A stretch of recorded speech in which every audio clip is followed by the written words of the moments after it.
அனைத்து தமிழ் மக்களுக்கும் கணேஷின் பணிவான வணக்கம்.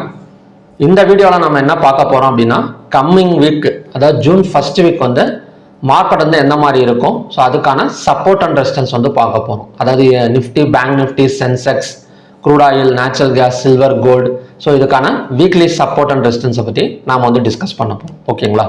ஸோ அதுக்கு முன்னாடி ஒரு சில நியூஸஸ் வந்திருக்கு, அதை டிஸ்கஸ் பண்ணிவிட்டு ஸோ அதுக்கப்புறம் நம்ம மார்க்கெட்டை பற்றி டிஸ்கஸ் பண்ணலாம். ஓகேங்களா? இப்போ என்எஸ்சி வந்து ஒரு முடிவு பண்ணியிருக்கிறாங்க. அதாவது ஆகஸ்ட் 3ஆம் தேதியில் ஈக்விட்டி டிரைவேட்டிவ்ஸோட டைமை வந்து எக்ஸ்டெண்ட் வந்து பண்ணியிருக்காங்க. அதாவது எஃப்என்டோ வந்து இது வரைக்கும் ஒரு 3:30 வரைக்கும் தான் இருந்தது. இப்போ வந்து பார்த்தீங்க அப்படின்னா இனிமேட்டு ஆகஸ்ட் 3க்கு மேலே ஒரு 3:40 ஒரு 10 நிமிஷம் வந்து எக்ஸ்டெண்ட் பண்ணியிருக்கிறாங்க. ஓகேங்களா? இது வந்து இருந்ததா இதுக்கு முன்னாடி அப்படின்னு கேட்டிங்கன்னா கிடையாது. அதாவது ப்ரீ மார்க்கெட் ஓப்பனிங் செஷன் ஒன்று நடத்துவாங்க. அதாவது மார்னிங் 9லேருந்து 9:07 வரைக்கும் ஆர்டர்ஸை வந்து பிளேஸ் பண்ண விடுவாங்க. ஈக்விட்டிஸில் வந்து ஆர்டர்ஸை வந்து பிளேஸ் பண்ண விடுவாங்க. ஸோ அங்கே இருக்கிற ஒரு டிமாண்ட் அண்ட் சப்ளையை பேஸ் பண்ணி 9:08க்கு வந்து நமக்கு வந்து ஒரு ஓப்பனிங் ப்ரைஸ் வந்து கொடுக்கும். ஓகேங்களா? ஸோ இதை இப்போ வந்து எஃப்என்டோவில் வந்து கொண்டு வந்திருக்கிறாங்க, க்ளோசிங் ப்ரைஸ் வந்து கொடுக்கறதுக்காக ஒரு 10 நிமிஷம் மட்டும். ஸோ இதில் வந்து நிறைய வந்து இருக்கு. அதாவது என்ன சொல்றது அப்படின்னா, லாஸ்ட் 20 மினிட்ஸை சிஏஎஸ் அப்படின்னு சொல்லுவாங்க. அதாவது க்ளோசிங் ஆக்ஷன் செஷன். இப்போ மார்னிங்ல என்ன சொல்லுவோம், ப்ரீ மார்க்கெட் ஓப்பனிங் செஷன் அப்படின்னு சொல்லுவோம். ஸோ அதே மாதிரி ஈவினிங் ஒரு பேர் வச்சிருக்கிறாங்க, க்ளோசிங் ஆக்ஷன் செஷன் அப்படின்னு. ஓகேங்களா? ஸோ இது எப்படி ஒர்க் ஆகும் அப்படின்னா, 3:15 இருந்து 3:20 வரைக்கும் trades between based on VAP அப்படிங்கிறாங்க. அதே மாதிரி 3:20 இருந்து 3:25 இந்த 5 நிமிஷம் வந்து நம்ம ஆர்டரை வந்து என்ட்ரி பண்ணிக்கலாம். அதாவது both market and limit orders can be entry in this time அப்படிங்கிற மாதிரி சொல்றாங்க. அதே மாதிரி 3:25 இருந்து 3:30 வரைக்கும் இந்த 5 நிமிஷம் இருக்கு பாத்தீங்களா? ஸோ இந்த இடத்துல ஒன்லி லிமிட் ஆர்டர் மட்டும்தான் நம்மளால எஃப்என்டோல வந்து என்ட்ரி பண்ண முடியும். ஸோ நம்ம ஆல்ரெடி இப்போ 3:20 இருந்து 3:25 இந்த ஒரு 5 நிமிஷம் கேப்ல நான் ஏதாவது ஒரு மார்க்கெட் ஆர்டர் என்ட்ரி கொடுத்துட்டு 3:25க்கு மேலே வேணாங்க தப்பா இருக்கு அப்படின்னு சொல்லிட்டு நான் கேன்சல் பண்ண போறேன் அப்படின்னா என்னால் வந்து முடியாது. அது வந்து பார்த்தீங்க அப்படின்னா கேரி ஃபார்வர்டும் மாறதுக்கு சான்சஸ் வந்து இருக்கு. ஓகேங்களா? நெக்ஸ்ட் வந்து no modifications or cancellation of market order அப்படின்னு சொல்லிட்டாங்க. அதாவது நம்ம ஒரு தடவை இந்த இடத்துல என்ட்ரி கொடுத்துட்டோம் அப்படின்னா 3:25க்குள்ளார நம்ம மார்க்கெட் ஆர்டரை கேன்சல் பண்ணிடணும், இல்லைன்னா நம்மளால வந்து கேன்சல் பண்ண முடியாது. ஓகேங்களா? நெக்ஸ்ட் 3:25 3:30 இந்த 5 நிமிஷம் பார்த்தீங்க அப்படின்னா ஒன்லி லிமிட் ஆர்டர்ஸ் ஒன்லி தான் அலோடு. ஸோ அந்த இடத்துல மார்க்கெட் ஆர்டர்ஸ் பற்றி அலோ கிடையாது. நெக்ஸ்ட் 3:30 to 3:35 வந்து நமக்கு வந்து க்ளோசிங் ஆகிடும். ஸோ இந்த இடத்துல தான் நமக்கு வந்து க்ளோசிங் ப்ரைஸை வந்து அவங்க வந்து அனௌன்ஸ் பண்ணுவாங்க. ஓகேங்களா? ஸோ நமக்கு வந்து ஒரு 10 நிமிஷம் மட்டும் ஒரு எக்ஸ்ட்ரா டைம் மாதிரி இருக்கு. ஸோ இது கொஞ்சம் ப்ராக்டிஸ் ஆகிறது கொஞ்சம் டைம் எடுத்துக்கும். அது ஏன்னா இது வரைக்கும் 3:30 சொல்லியே பழக்கப்படுத்திட்டோம். இப்போ ஆகஸ்ட் 3ல இருந்து 3:40 அதுவும் லாஸ்ட் ஒரு 10 நிமிஷம்லாம் பார்த்தீங்கன்னா இந்த மாதிரி பிரச்சனைகள் இருக்கு. ஸோ அந்த இடத்துல மட்டும்தான் நம்ம கொஞ்சம் கேர்ஃபுல்லாக வந்து ட்ரேடிங் வந்து போடணும். ஸோ அவசரப்பட்டு ஆர்டர்லாம் போட்டுட்டு நம்ம கேன்சல் பண்ண முடியாத மாதிரியெல்லாம் மாட்டிக்க கூடாது. ஓகேங்களா? நெக்ஸ்ட் வந்து அதாவது India cuts export duties on petrol, diesel and ATF. அதாவது இந்தியா வந்து ஏற்றுமதி வரியை வந்து குறைச்சிருக்கிறாங்க. எதில் குறைச்சிருக்கிறாங்க அப்படின்னா பெட்ரோல், டீசல், அதுக்கப்புறம் பார்த்தீங்கன்னா ஏவியேஷன் டர்பைன் ஃபியூயல் அப்படின்னு சொல்லுவாங்க. ஸோ இந்த மாதிரி ஃப்ளைட்டுக்கெல்லாம் பயன்படுத்துகிற ஃபியூயல் இதுக்கு வந்து எவ்வளோ குறைச்சிருக்காங்க அப்படின்னா 1.5 rupees per லிட்டருக்கும், எக்ஸ்போர்ட் டியூட்டி டீசலுக்கு வந்து 13.5, ஏடிஎஃப்க்கு வந்து பார்த்தீங்க அப்படின்னா 9.5 வரைக்கும் நமக்கு வந்து குறைஞ்சிருக்கு. ஓகேங்களா? நெக்ஸ்ட் வந்து இதுக்கு வந்துடலாம். இப்போ ஸ்ட்ரெயிட் ஆஃப் ஹார்மஸ் இந்த பிரச்சனை என்னதான் ஆயிட்டு இருக்கு அப்படின்னா, ஒப்பந்தங்கள் அப்படியே பேசிக்கிட்டே தான் இருக்கிறாங்க. ஒரு ஃபைனல் ரிசல்ட் வந்து இன்னமும் வந்து வரல அப்படிங்கிற மாதிரி சொல்லலாம். ஆனால் ஒன்று மட்டும், ஸ்ட்ரெயிட் ஆஃப் ஹார்மஸில் சில கப்பல்கள் மூவ் ஆகிட்டு இருக்கு. மற்ற நாடுகள் கப்பலெல்லாம் கொஞ்சம் மூவ் ஆகிட்டு இருக்கு. ஸோ யூஎஸ் சம்மந்தப்பட்ட கப்பல்கள் மட்டும் கொஞ்சம் பிரச்சனையில் இருக்கு அப்படிங்கிற மாதிரி சொல்லலாம். அது காரணம் யாருன்னா நம்ம தலைவர் ட்ரம்ப் தான். இந்த ட்ரம்ப் என்ன சொல்லியிருக்கிறாரு அப்படின்னா, இன்னுமே இந்த ஒப்பந்தங்களுக்கு pushes for tighter nuclear and Strait of Hormuz trend அப்படின்னு சொல்லியிருக்கிறாரு. அதாவது இதுக்கு முன்னாடி வந்து ஒரு ஒப்பந்தத்தை வந்து அவங்க கொடுத்துருந்தாங்க, அதை வந்து இவர் ரிஜெக்ட் பண்ணிட்டாரு. இதெல்லாம் ஒரு ஒப்பந்தமே கிடையாது போப்பா அப்படிங்கிற மாதிரி ரிஜெக்ட் பண்ணிட்டாரு. இப்போ வந்து அவங்க மறுபடியும் அந்த இதுக்கு முன்னாடி கொடுத்த ஒப்பந்தத்தில் வந்து இவர் சில மாற்றங்களை வந்து கொண்டு வந்திருக்காரு. என்ன சொல்லியிருக்காரு அப்படின்னா, புஷஸ் ஃபார் டைட்டர் நியூக்ளியர். அதாவது இதுக்கு முன்னாடி வந்து அவங்க வந்து நியூக்ளியர்ல வந்து நாங்கள் இத்தனை இது வந்து பண்ணுவோம், இந்த அளவுக்கு எங்களுக்கு வந்து சுதந்திரம் இருக்கணும் அப்படிங்கிற மாதிரி கொடுத்துருப்பாங்க. இப்போ இவர் வந்து அதெல்லாம் முடியாது, நியூக்ளியரை கம்ப்ளீட்டாக விடணும், இவ்வளோனா இவ்வளோதான் நீங்கள் வந்து தயாரிக்கணும் அப்படிங்கிற மாதிரி ஏதாவது ஒன்று கொடுத்துருப்பாரு. ஸோ நியூக்ளியர்ல வந்து இவர் கொஞ்சம் டைட் பண்ணுறாரு. அதுக்கப்புறம் ஸ்ட்ரெயிட் ஆஃப் ஹார்மஸ் டெர்ம்ஸ், அதாவது ஒரு கப்பல்கள் வந்து ஸ்ட்ரெயிட் ஆஃப் ஹார்மஸ்ல வந்து கடக்கணும் அப்படின்னா இத்தனை கோடி ரூபா வந்து கட்டணும் அப்படிங்கிற மாதிரி அவங்க சொல்லியிருந்தாங்க. ஸோ அதில் ஏதாவது ஒரு ஸ்ட்ரெயிட் ஆஃப் ஹார்மஸ் டெர்ம்ஸை வந்து இவர் கொண்டு வர மாதிரி பார்க்குறாரு. ஸோ இதுதான் இப்போதைக்கு வந்து போயிட்டு இருக்கு. இன்னும் இந்த பஞ்சாயத்தை முடிஞ்சாதான்னு கேட்டிங்கன்னா முடியறதுக்கான பாசிபிலிட்டிஸ் வந்து இப்போதைக்கு இல்லை அப்படிங்கிற மாதிரி சொல்லலாம். ஸோ மற்றபடி நமக்கு வந்து நிஃப்டி, பேங்க் நிஃப்டி இப்போ ஆயிலை பொறுத்த வரைக்கும் கொஞ்சம் சப்ளை ஜோனில் இருக்குது. அதுக்கு என்ன காரணம் அப்படின்னா லாஸ்ட் இந்த வீக்கே வந்து கொஞ்சம் ஒப்பந்தங்கள் வந்து கூடிய சீக்கிரம் முடிஞ்சிரும் அப்படிங்கிற மாதிரி நியூஸஸ் எல்லாம் வந்துட்டு இருந்தது. அது மட்டும் இல்லாமல் சில கப்பல்கள் வந்து ஸ்ட்ரெயிட் ஆஃப் ஹார்மஸ்ல கிராஸ் பண்ணனால ஒரு சப்ளை கிரியேட் ஆகி ஆயில் கொஞ்சம் இறங்கி இருந்தது. நிஃப்டி எல்லாம் பார்த்தீங்க அப்படின்னா கொஞ்சம் ஏறி இருந்தது. ஓகேங்களா?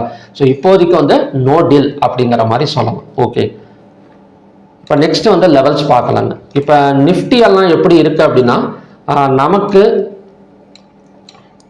இந்த இடத்துல ஃப்ரைடே மட்டுமே கிட்டத்தட்ட ஒரு 1.50% வரைக்கும் நமக்கு வந்து டவுன் ஆயிருக்கு. இப்போ வந்து நோ டீல் அப்படிங்கிற ஒரு கான்செப்டை பார்த்தோம்னா கூட நமக்கு நிஃப்டி, பேங்க் நிஃப்டி, சென்செக்ஸ் எல்லாம் மறுபடியும் கொஞ்சம் செல்லிங் ஆகக்கூடிய சான்சஸ் இருக்கு. ஸோ செல்லிங் தான் ஆகுமா? அடுத்த சப்போர்ட் வந்து எந்த இடம்னு பார்க்கணும்ல. ஸோ அடுத்த சப்போர்ட் எல்லாம் பார்த்தோம் அப்படின்னா ஸோ லோவை பிரேக் அவுட் பண்ணால் நமக்கு 23,262 வரைக்கும் இறங்கிட்டு இந்த இடத்துல சப்போர்ட் எடுக்கிறதுக்கு சான்சஸ் இருக்கு. இது வந்து வீக்லி சப்போர்ட் தான், டே ட்ரேடிங் சப்போர்ட் வந்து கிடையாது. ஓகேங்களா? அதுக்கப்புறம் பார்த்தீங்க அப்படின்னா க்ளோஸுக்கு மேலே ஓப்பன் ஆனால் கூட 24,092 வரைக்கும் கொஞ்சம் ரெக்கவரி ஆகிறதுக்கு சான்சஸ் இருக்கு. ஸோ அது வந்து கொஞ்சம் டவுட்டு தான். இந்த இடம் ரெசிஸ்டன்ஸ் வந்தால் மட்டும் இந்த இடத்துல வந்து ரெசிஸ்டன்ஸ் ட்ரை பண்ணலாம். ஸோ மற்றபடி க்ளோஸுக்கு மேலே ஓப்பன் ஆனால் கொஞ்சம் ரெக்கவரி எதிர்பார்க்கலாமே தவிர பெரிய அளவில் வந்து ரெக்கவரி வந்து எதிர்பார்க்க முடியாது. ஸோ லோவை பிரேக் அவுட் பண்ணால் நெக்ஸ்ட் டார்கெட் அண்ட் சப்போர்ட்டுங்கிறது 23,262. ஸோ மற்றபடி இந்த ரெசிஸ்டன்ஸ் ஜோனுக்கு வந்தால் மட்டும் ஸோ இந்த இடத்துல வந்து செல் கன்ஃபர்மேஷன் வந்து நமக்கு வந்து கிடைக்கும். ஓகேங்களா? நெக்ஸ்ட் வந்து பேங்க் நிஃப்டி பார்க்கலாம். ஸோ ஓவராலாக நமக்கு நிஃப்டி வந்து ஒரு பேட்டர்ன் பிரேக் அவுட் தான் நடந்திருந்தது இந்த இடத்துல. ஸோ இந்த இடத்துல பார்த்தீங்கன்னா தெரியும் ஒரு W pattern break out. So இதை கிராஸ் பண்ணால் கண்டினியூஸாக மேலே வரதுக்கான சான்சஸ் இருக்குது அப்படிங்கிற மாதிரி பார்த்தோம்னா பட் அந்த இடம் வந்து கிராஸ் ஆகலை. ஆக்சுவலி பார்த்தீங்கன்னா இந்த இடத்துலேயே நமக்கு கன்ஃபர்மேஷன் கொடுத்துருக்கு. ஸோ இருந்தாலுமே அங்கேருந்து மறுபடியும் ரிட்டர்ன் வந்து பேட்டர்ன் வந்து ஃபெயிலியர் ஆயிருக்கு அப்படிங்கிற மாதிரி சொல்லலாம். நெக்ஸ்ட் வந்து பேங்க் நிஃப்டி. ஸோ இப்போ பேங்க் நிஃப்டி எக்ஸாக்டாக நமக்கு வந்து ஒரு கேப் ஃபில்லிங் ஜோன்ல சப்போர்ட் எடுக்கிறதுக்கு ரெடியா இருக்கு. அதாவது 54,206 இந்த இடம் தான் பார்த்தீங்க அப்படின்னா நமக்கு மண்டே நாளைக்கான சப்போர்ட் ஜோன். ஸோ இதையும் பிரேக் அவுட் பண்ணிட்டு கீழே இறங்குது அப்படின்னா நெக்ஸ்ட் சப்போர்ட்ங்கிறது 52,797. நெக்ஸ்ட் ரெசிஸ்டன்ஸ்ங்கிறது 55,536. பேங்க் நிஃப்டி ஸ்டாக்ஸ்லாம் எப்படிங்க பெர்ஃபார்மன்ஸ் பண்ணுது இந்த வாரம் அப்படின்னா ஸோ நமக்கு வந்து பாசிட்டிவ் அப்படிங்கிற மாதிரி எடுத்துக்கலாம். ஸோ ஹெச்டிஎஃப்சி பேங்க்கை மட்டும்தான் ஒரு சில பிரச்சனைனால அந்த 42 கோடி ரூபாய் குற்றச்சாட்டு அது அந்த ஒரு கான்செப்ட்னால ஹெச்டிஎஃப்சி பேங்க் வந்து நமக்கு வந்து இறங்குது ஒரு 1.92% வரைக்கும் டவுன் ஆயிருக்க தவிர ஸோ மற்றதெல்லாம் பார்த்தீங்க அப்படின்னா நமக்கு வந்து கொஞ்சம் நல்ல பர்ஃபார்மன்ஸ் வந்து கொடுத்துருக்கு. பேங்க் நிஃப்டி அண்ட் ஃபின் நிஃப்டியை பொறுத்த வரைக்கும் banking stocks and fin Nifty stocks எல்லாம் பார்த்தீங்க அப்படின்னா நல்ல ஒரு பாசிட்டிவ் க்ளோசிங் அப்படிங்கிற மாதிரி சொல்லலாம். ஸோ இப்போ இதை கம்பேர் பண்ணி பார்க்குறப்ப ஸோ க்ளோஸுக்கு மேலே ஓப்பன் ஆனால் ஒரு 200 to 300 பாயிண்ட்ஸ் பக்கம் கொஞ்சம் ரெக்கவரி வந்து எதிர்பார்க்கலாம். ஓகேங்களா? நெக்ஸ்ட் வந்து சென்செக்ஸ். ஸோ சென்செக்ஸ் ஆல்மோஸ்ட் நமக்கு ஃப்ரைடே மட்டுமே 1.44% பக்கம் டவுன் ஆயிருக்கு.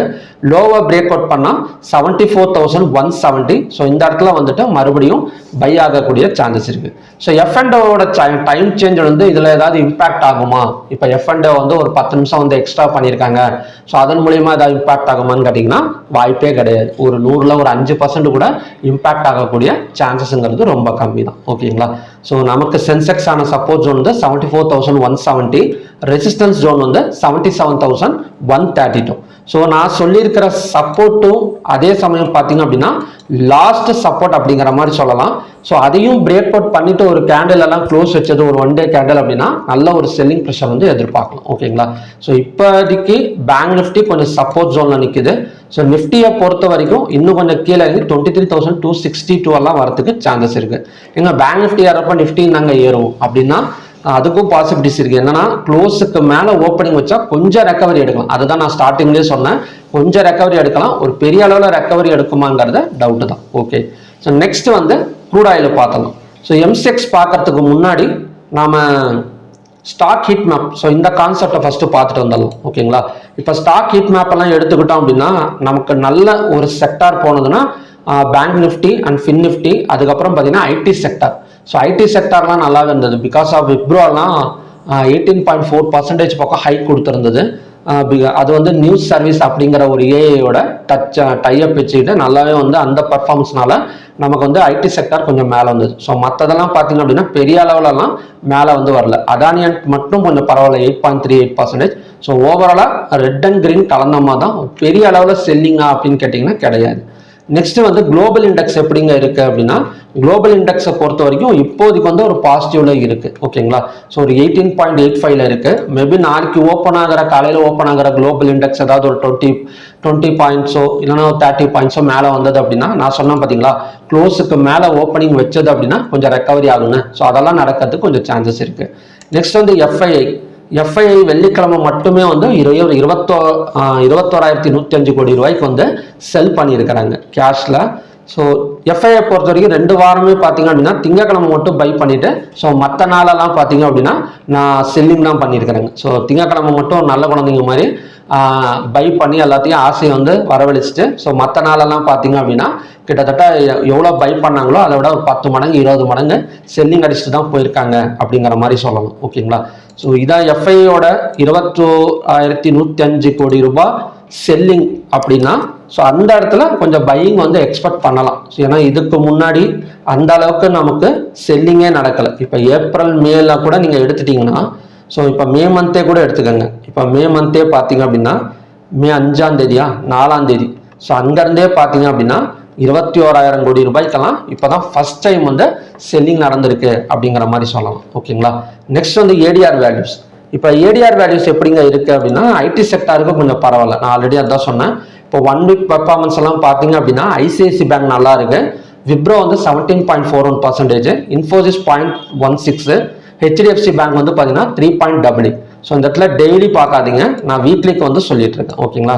இப்போ விப்ரோலாம் பார்த்தீங்க அப்படின்னா 17.41% பக்கம் நமக்கு வந்து கீழே இறங்கியிருக்கு. ஸோ நெக்ஸ்ட் வந்து ரிலையன்ஸ். ஸோ ரிலையன்ஸ் நமக்கு என்ன சொல்றது அப்படின்னா நெகட்டிவ் தான் இந்த ஸ்ட்ரைட் ஆஃப் ஃபார்மர்ஸ் இஷ்யூனால. ஓகேங்களா? ஸோ நெக்ஸ்ட் வந்து யூஎஸ்டிஐஎன்ஆர் நமக்கு கொஞ்சம் ஸ்ட்ராங் ஆகிட்டே வருதுங்க. அதாவது 94 இதுக்கு முன்னாடி 96.96 வரைக்கும் போனது. நமக்கு இந்த இடத்துல பார்த்தீங்க அப்படின்னா ஃப்ரைடே 29th வந்து கொஞ்சம் ஸ்ட்ராங்காக இருக்கு அப்படிங்கிற மாதிரி சொல்லலாம். இருந்தாலுமே நமக்கு வந்து மார்க்கெட் வந்து டவுன் தான் இருக்கு. ஓகேங்களா? ஏன்னா ஒரே ஒரு சின்ன ஒரு கால்குலேஷன் வச்சு பார்க்குறப்ப இப்போ எஃப்ஐ 21,000 கோடி ரூபாய் செல்லிங் பண்ணியிருக்கிறாங்க. எப்போ வேணா பணத்தை வந்து உள்ளார கொண்டு வரதுக்கான பாசிபிலிட்டிஸ் வந்து இருக்கு. ஓகேங்களா? அன்னைக்கு வந்து எம்எஸ்சியோட சேஞ்சஸ் இருந்தனால அவங்க பெரிய அளவில் செல்லிங் பண்ணியிருக்கிறாங்க அப்படிங்கிறது எடுத்துக்கலாம். ஓகேங்களா? அப்படி இருக்கிறப்ப இப்போ யூஎஸ்டிஐஎன்ஆரும் நமக்கு வந்து ஸ்ட்ராங்காக இருக்கு. இந்தியா விக்ஸும் பார்த்தீங்க அப்படின்னா பெரிய அளவில் வந்து ஒரு ஃபியர் மார்க்கெட் மாதிரி காட்டலை. ஸோ நமக்கு ஒரு க்ளோசிங் மேலே ஓப்பனிங் கொடுத்தது. ஏன்னா ஆல்ரெடி நான் மண்டே ஆனால் அவங்க பை பண்ணிட்டு இருக்கிறாங்க. ஸோ எல்லாம் வச்சு பார்க்குறப்போ ஒரு க்ளோசிங்க்கு மேலே ஓப்பனிங் கொடுத்தா மண்டே மட்டும் நாளைக்கு மட்டும் பார்த்தீங்க அப்படின்னா கொஞ்சம் பையிங் ப்ரெஷரில் இருக்கிறதுக்கான சான்சஸ் இருக்குது. ஏன்னா எம்எஸ்சியும் கொஞ்சம் பாசிட்டிவ்ல இருக்கு, பார்க்கலாம் இது நடக்குதா அப்படின்னு. நெக்ஸ்ட் வந்து க்ரூட் ஆயிலுக்கு போயிடலாம். இப்போ க்ரூட் ஆயில் எடுத்துக்கிட்டோம் அப்படின்னா ஸ்ட்ரெயிட் ஆஃப் ஃபார்மர்ஸில் ஷிப்பு மூவ் ஆகிட்டு இருக்கனால நமக்கு வந்து செல்லிங் ப்ரெஷர் அப்படின்னு சொல்லலாம். லோவை பிரேக் அவுட் பண்ணால் 7,545 வரைக்கும் வரதுக்கான சான்சஸ் இருக்கு. ஸோ இப்போதைக்கு ட்ரம்ப் வந்து எதுவுமே சொல்லலை. நியூக்ளியர் வெப்பன், அதாவது நியூக்ளியரை வந்து நாங்கள் டைட் பண்ண போகிறோம், ஸ்ட்ரெயிட் ஆஃப் ஃபார்மர்ஸை டேர்ம்ஸ் அண்ட் கண்டிஷன்ஸை மட்டும் சேஞ்ச் பண்ண போகிறோம் அப்படிங்கிற மாதிரி சொல்லியிருக்காங்க. இருந்தாலும் கொஞ்சம் ஸ்ட்ரைக்ஸ் நடந்துகிட்டு தான் இருக்கு. லோவை பிரேக் அவுட் பண்ணால் மட்டும் 7,545 வரைக்கும் வரதுக்கு சான்சஸ் இருக்கு. ஸோ சப்போர்ட்டும் அதுதான். ஸோ பை சைடு போகணும் அப்படின்னா அட்லீஸ்ட் நமக்கு ஃப்ரைடே கேண்டிலோட ஹையை வச்சு பிரேக் அவுட் பண்ணணும். ஓகேங்களா? ஃப்ரைடே கேண்டலோட ஹை வந்து 8,519. ஸோ இதையும் பிரேக் அவுட் பண்ணாலும் நமக்கு ஒரு 200 to 300 பாயிண்ட்ஸ் பக்கம் பை சைடு வந்து எக்ஸ்பெக்ட் பண்ணலாம். நேச்சுரல் கேஸ் கம்ப்ளீட்டாக பைன்னு சொல்லிட முடியாது. இந்த இடத்துல இப்போ நின்றுட்டு இருக்கிறது ஒரு ரெசிஸ்டன்ஸ் ஜோன். இந்த இடத்த பிரேக் அவுட் பண்ணணும். 322.7க்கு மேலே ஒரு 1 day கேண்டல் க்ளோஸ் வச்சது அப்படின்னா நமக்கு தொடர்ந்து மேலே வரதுக்கு சான்சஸ் இருக்குது. இப்போ நேச்சுரல் கேஸில் ஃப்ரைடே வந்து பார்த்தீங்க அப்படின்னா இன்வெர்டட் ஹேமர் கேண்டல் வந்து ஃபார்ம் ஆயிருக்கு. க்ளோஸுக்கு மேலே ஓப்பனிங் வச்சது அப்படின்னா நம்ம கண்டினியூஸாக பை போகலாம். இல்லைனா லோவை பிரேக் அவுட் பண்ணால் நமக்கு வந்து செல்லிங் நடக்கிறதுக்கான சான்சஸ் வந்து நேச்சுரல் கேஸில் வந்து இருக்குது. ஸோ நேச்சுரல் கேஸோட ரெசிஸ்டன்ஸ் அண்ட் பிரேக் அவுட் ரெண்டுமே வந்து 322.7 தான். ஃபர்ஸ்ட் அதை வந்து ரெசிஸ்டன்ஸாக பாருங்கள். ஒரு 322.7க்கு மேலே ஒரு ஒன் டே கேண்டில் க்ளோஸ் வச்சா மட்டும் அந்த இடத்துல வந்து பை வந்து கன்ஃபர்மேஷன் வந்து பண்ணிக்கலாம், அவசரப்பட வேணாம். நெக்ஸ்ட் வந்து silver. So silver trend line support எடுத்திருக்கு அப்படிங்கிற மாதிரி சொல்லலாம். ஹையாக பிரேக் அவுட் பண்ணால் ஒரு 2,80,000 வரைக்கும் வரதுக்கான சான்சஸ் இருக்குது சில்வரை பொறுத்த வரைக்கும். ஸோ அது மட்டும் இல்லாமல் இப்போ ஜூன் 1ஆம் தேதி வந்து பிஎம்ஐ ரீடிங்ஸ் வந்து ரிலீஸ் ஆக போகுது. ஸோ பிஎம்ஐ ரீடிங்ஸை வச்சு பார்க்குறப்ப என்ன சொல்கிறாங்க அப்படின்னா எம்சிஎக்ஸ் கோல்டு ஃபியூச்சர்ஸ் வந்து ஒரு புல்லிஷ் வரதுக்கான சான்சஸ் இருக்குது அப்படிங்கிற மாதிரி சொல்கிறாங்க. ஓகேங்களா? ஸோ யூஎஸ் ஜாப்ஸ் ரிப்போர்ட்டும் ரிலீஸ் ஆக போகுது, பிஎம்ஐ ரீடிங்ஸ் ரிப்போர்ட்டும் ரிலீஸ் ஆக போகுது. ஸோ இதை பற்றி நான் இன்னொரு வீடியோவில் உங்களுக்கு தெளிவாக வந்து ஒரு வீடியோ வந்து போடுறேன். பிஎம்ஐ ரீடிங்ஸ்னா யூஎஸ் ஜாப் ரிப்போர்ட்ஸ்னா என்ன அப்படின்னு. இப்போ வந்து நம்ம சிம்பிளாக பார்க்கலாம். இந்த மாதிரி ரிப்போர்ட்ஸ் வரதுனால கோல்டு ஃபியூச்சர்ஸ் மட்டும் நமக்கு வந்து பை ஆகக்கூடிய சான்சஸ் இருக்கு அப்படிங்கிற மாதிரி சொல்றாங்க. இப்போ நமக்கு வந்து ஹையாக பிரேக் அவுட் பண்ணால் ஒரு 2,80,000 இல்லை 3 lakh எல்லாம் வரதுக்கான சான்சஸ் இருக்கு. இந்த ட்ரெண்ட் லைனை பிரேக் அவுட் பண்ணணும். பிரேக் அவுட் பண்ணிட்டு ஒரு ஒன் டே கேண்டிலாச்சும் கீழே க்ளோஸ் வச்சது அப்படின்னா செல்லிங் எதிர்பார்க்கலாம். இல்லைனா அது வரைக்கும் நமக்கு வந்து பையிங் கண்டிஷன் தான். ஓகேங்களா? ஸோ இந்த ட்ரெண்ட் லைன் வந்து எந்தெந்த டேட்டுக்கு நான் ட்ரா பண்ணியிருக்கேன்னு மட்டும் நோட் பண்ணிக்கோங்க. ஸோ ட்ரெண்ட் லைன் வந்து நான் ட்ரா பண்ணியிருக்கிறது சில்வர் ஃபியூச்சர்ஸில் 23rd மார்ச், அதுக்கப்புறம் பார்த்தீங்கன்னா 28th ஏப்ரல், நெக்ஸ்ட் வந்து 28th மே. ஸோ இந்த மூணோட லோவையும் நான் வந்து கனெக்ட் பண்ணியிருக்கேன். நீங்கள் கனெக்ட் பண்ணுறப்போ ஹைக்கினிசிக் கேண்டல் வேறு எந்த கேண்டலுமே யூஸ் பண்ண வேணும். எப்போவுமே சார்ட் பேட்டர்னை ட்ரா பண்ணணும் அப்படின்னா கண்டிப்பாக நம்ம வந்து நார்மல் கேண்டல் மட்டும்தான் யூஸ் பண்ணணுமே தவிர வேற எந்த கேண்டல் வந்து நம்ம யூஸ் பண்ணக்கூடாது. ஓகேங்களா? ஸோ நெக்ஸ்ட் வந்து கோல்டு பார்க்கலாம். ஸோ கோல்டுக்கும் சேம் கண்டிஷன் தான். கோல்டு ஆல்மோஸ்ட் நமக்கு சப்போர்ட்ல இருக்கு. ஸோ அது மட்டும் இல்லாமல் பிஏ ரீடிங்ஸ் எல்லாம் ரிலீஸ் ஆகிறதுனால புல்லிஷ் ட்ரெண்டுக்கு சேஞ்ச் ஆகலாம் அப்படிங்கிற மாதிரி தெரியுது. ஸோ ஹையாக பிரேக் அவுட் பண்ணால் கோல்டுமே ஒரு 1,64,000 வரைக்கும் ரீச் ஆகக்கூடிய சான்சஸ் இருக்கு. ஸோ கோல்டுக்கான இந்த ரெசிஸ்டன்ஸ் எடுத்துக்கலாம் 1,64,507. ஸோ ஓகே ஃப்ரெண்ட்ஸ், இதுதான் பார்த்தீங்கன்னா கம்மிங் வீக்குக்கான கண்டிஷன்ஸ். ஓகேங்களா? ஸோ இந்த வீடியோ உங்களுக்கு பிடிச்சிருக்குன்னு நினைக்கிறேன். மறக்காம சப்ஸ்கிரைப் பண்ணுங்க, லைக் பண்ணுங்க, உங்க ஃப்ரெண்ட்ஸுங்களுக்கும் ஷேர் பண்ணுங்க, ரொம்ப யூஸ்ஃபுல்லாக இருக்கும். ஸோ என்னோட அப்கமிங் கிளாஸஸ் பற்றி நீங்கள் தெரிஞ்சுக்கணும் அப்படின்னா நான் வீடியோ டிஸ்கிரிப்ஷனில் வந்து லிங்க்கை கொடுத்துருக்கேன். ஸோ என்னோட வெப்சைட் லிங்க். ஸோ அதை கிளிக் பண்ணி என்னோட அப்கமிங் கிளாஸஸ் பற்றி நீங்கள் வந்து தெரிஞ்சுக்கலாம். ஓகேங்களா?